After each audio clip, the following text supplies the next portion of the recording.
నమస్తే, welcome to our channel. నేను Aditya. Corona కంటే డేంజర్ వైరస్ ఇప్పుడు భారత్ వైపు దూసుకొస్తుందంటూ ఇదే అంశాన్ని WHO ఎమర్జెన్సీ ప్రకటించిందంటూ ఒక వార్త అయితే సోషల్ మీడియా వేదికగా చాలా బలంగా వినిపిస్తుంది. మరి కరోనా కంటే డేంజర్ అటువంటి ఆ వైరస్ ఏంటో తెలుసుకునే ప్రయత్నం చేద్దాం. ప్రస్తుతానికి మనతో పాటు స్టూడియోలో ఉన్నారు ప్రముఖ senior journalist and political analyst CS Rao garu. సార్ని అడిగి మరిన్ని విషయాలు తెలుసుకుందాం. సార్ నమస్కారం. సార్ నమస్తే. కరోనా లాంటి డేంజర్ వైరస్ గురించి మనం చూసాం. ఇప్పుడు దానికంటే కూడా డేంజర్ వైరస్ రాబోతుందంటూ ఒక వార్త అయితే సోషల్ మీడియా వేదిక బలంగా వినిపిస్తుంది. దానికి సంబంధించి WHO ఇప్పటికే ఎమర్జెన్సీని ప్రకటించినట్టు కూడా తెలిసింది. మరి ఆ వైరస్ ఏంటి, దాని ఇంపాక్ట్ ఏ విధంగా ఉండబోతుంది? అసలు ఇప్పుడు వరల్డ్ హెల్త్ ఆర్గనైజేషన్ ప్రపంచవ్యాప్తంగా కూడా అత్యవసర పరిస్థితిని హెల్త్ ఎమర్జెన్సీని ప్రకటించింది. అంటే ప్రపంచమే డేంజర్ సిచ్యువేషన్లో ఉంది అని చెప్పి వరల్డ్ హెల్త్ ఆర్గనైజేషన్ భావిస్తుంది.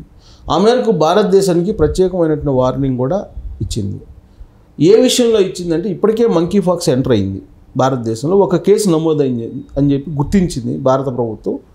అతన్ని ఐసోలేషన్లో పెట్టింది. విదేశాల నుంచి వచ్చినటువంటి అతను, ఆఫ్రికా కంట్రీ నుంచి వచ్చినటువంటి ఒక అతన్ని ఐసోలేషన్లో పెట్టింది. కానీ తెలియకుండా ఇంకా ఎంతమంది వచ్చి ఉంటారో తెలియనటువంటి పరిస్థితి. భారతదేశంలోకి ఈ ఎంఫాక్స్ తోటి ఎంటర్ అయినటువంటి వాళ్ళు చాలామంది ఉన్నారు.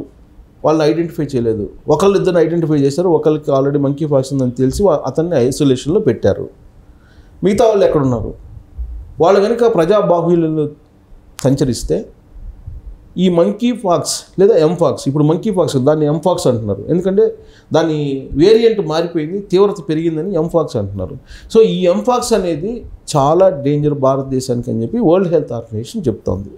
దీని మీద అవగాహన కలిగిస్తున్నటువంటి సమయంలోనే చైనా నుంచి మరొక వైరస్ చాలా వేగంగా వస్తుంది, చాలా వేగంగా ప్రపంచ దేశాలకు వ్యాపించే అవకాశం ఉంది. దాని పేరే వెట్లాండ్ అనేటువంటి వైరస్. ఇది చాలా డేంజరు. ఇది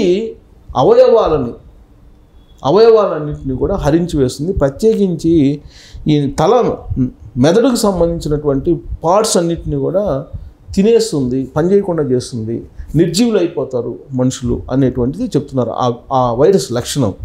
ఇప్పుడు ఆ వైరస్ ఇప్పుడు ఆల్రెడీ 17 మందికి చైనాలో సోకిందని చెప్పి చైనా ప్రభుత్వం అనౌన్స్ చేసింది.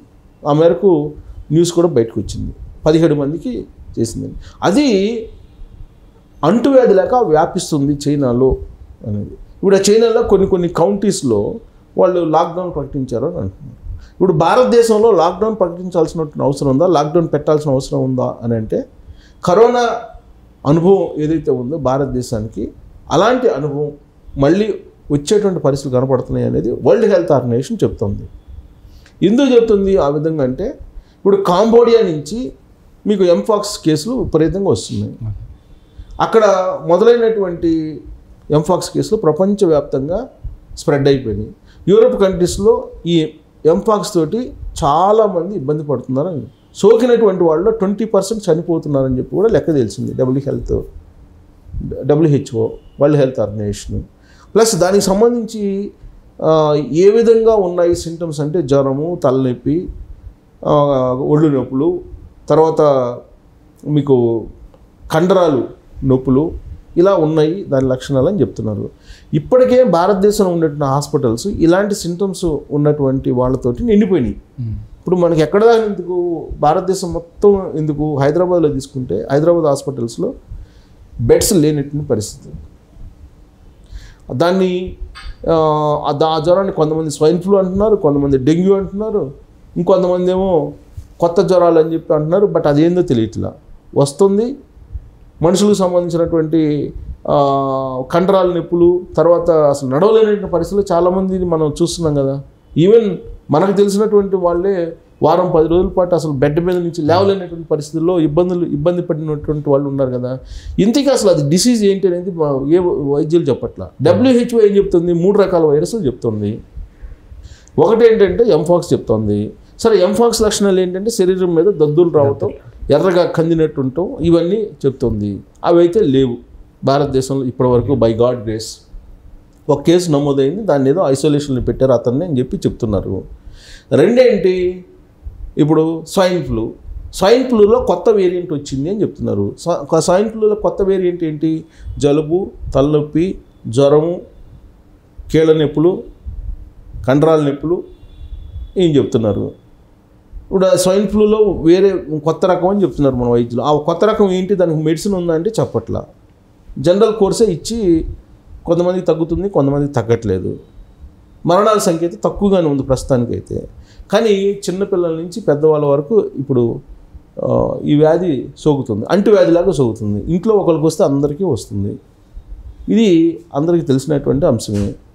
మరి దీన్ని అరికట్టే పరిస్థితి ఉందంటే ఒక లాక్డౌన్ ద్వారా మాత్రమే అరికట్టచ్చు. ఐసోలేషన్ చేయాలి. ఐసోలేషన్ చేసి మళ్ళీ మాస్కులు పెట్టుకోవాల్సిన అవసరం ఉందని చెప్పి వైద్యులు చెప్తున్నారు.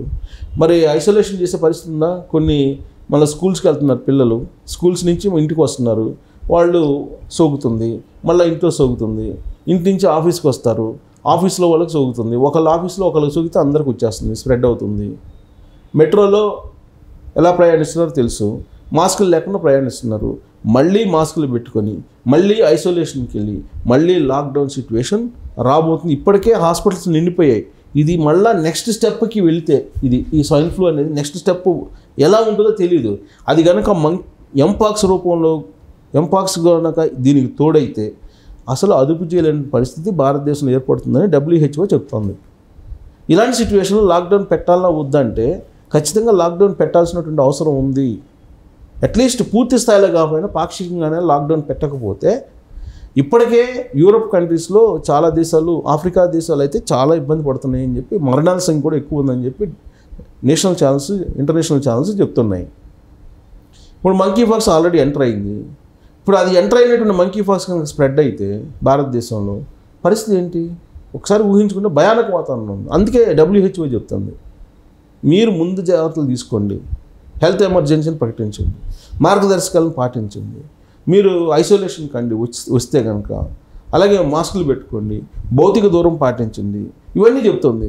తర్వాత ఎక్కడ పడితే అక్కడ బయట ఫుడ్ తినకండి, మాస్క్ మస్ట్, ఇలాంటివన్నీ చెప్తున్నారు కదా. WHO ఆల్రెడీ మార్గదర్శకాలు జారీ చేసింది. బట్ భారతదేశ ప్రభుత్వం ఏం చేస్తుంది, ఇండియన్ గవర్నమెంట్ హెల్త్ ఎమర్జెన్సీని అయితే రివ్యూ చేసింది, కానీ ఇంతవరకు డెసిషన్ తీసుకోవాలి. అది కనుక స్ప్రెడ్ అయిపోతే అప్పుడు చేయి దాటి ఆకు ఏదో అంటారు చూడు, చేతులు కాలిన తర్వాత ఆకులు పట్టుకునే సందంగా ఇప్పుడు అది కనుక నరేంద్ర మోడీ చేస్తే, గతంలో కరోనా అప్పుడు కొంచెం జాగ్రత్త తీసుకున్నాడు, అందువల్లనే మరణాల సంఖ్య తగ్గిందని చెప్పుకున్నారు. కానీ ఇప్పుడు కనుక అలర్ట్ కాకపోతే చాలా భయంకరమైనటువంటి సిచ్యువేషన్ భారతదేశం ఎదుర్కోవాల్సి వస్తుందని చెప్పి WHO చెప్తుంది. దీనికి తగ్గట్టు వెట్లాండ్ కనుక వస్తే, వెట్లాండ్ అనేటువంటి వైరస్ చైనాది కనుక ఒకవేళ పొరపాటున కనుక వస్తే, ఇప్పటివరకు చైనాకు పరిమితం అయిందంట. అది కరోనా కంటే 1000 రెట్లు డేంజర్ అంటది. కరోనా కంటే 1000 రెట్లు డేంజర్ అంటే ఏంటి? అది దాని సింటమ్స్ ఏం చెప్తున్నారు, రావడంతో నీకు ఈ బాడీ అక్కడక్కడ వాస్తుందంట, ఎక్కడ వస్తుందో లేదు, అక్కడక్కడ వాస్తుందంట. అది నీరు పుడకల్లాగా నీకు గడ్డలు ఉండిపోతాయంట, మెదడుని కొట్టేస్తుందంట. సో ఇలాంటి సిచ్యువేషన్స్ అన్నీ చెప్తుంటే వెంటనే భయంకరంగా ఉన్నాయి. సో ఇవన్నీ రాకుండా ఉండాలంటే ఖచ్చితంగా మార్గదర్శకాలు పాటించాలి, WHO మార్గదర్శకాలు. అది పాటించాలంటే ఫస్ట్ లాక్డౌన్ పెట్టాలి, అట్లీస్ట్ పాక్షిక లాక్డౌన్ అని పెట్టాలి. అదర్వైజ్ చేయి దాటిపోతే ఇప్పుడు హాస్పిటల్స్ ఆల్రెడీ ఇప్పటికే నిండిపోయినాయి. ఇప్పుడు హాస్పిటల్ నిండిపోయి ఖాళీలు లేక వాళ్ళు బయట బెడ్స్ వేస్తున్న పరిస్థితికి వచ్చింది. వాళ్ళ చిన్న పిల్లలు కూడా బాధపడుతున్నటువంటి పరిస్థితి. మరి ఇలాంటి సమయంలో ప్రభుత్వం కనుక పట్టించుకోకపోతే, ఇలానే నిర్లక్ష్యంగా వ్యవహరిస్తే దీన్ని భారీ మూల్యం చెల్లించుకోవాల్సి వస్తుందేమో అనే ఒక ఆందోళన అయితే ఉంది. సో ఇప్పటికైనా ప్రభుత్వం స్పందించాలని కోరుకుందాం. Thank you sir.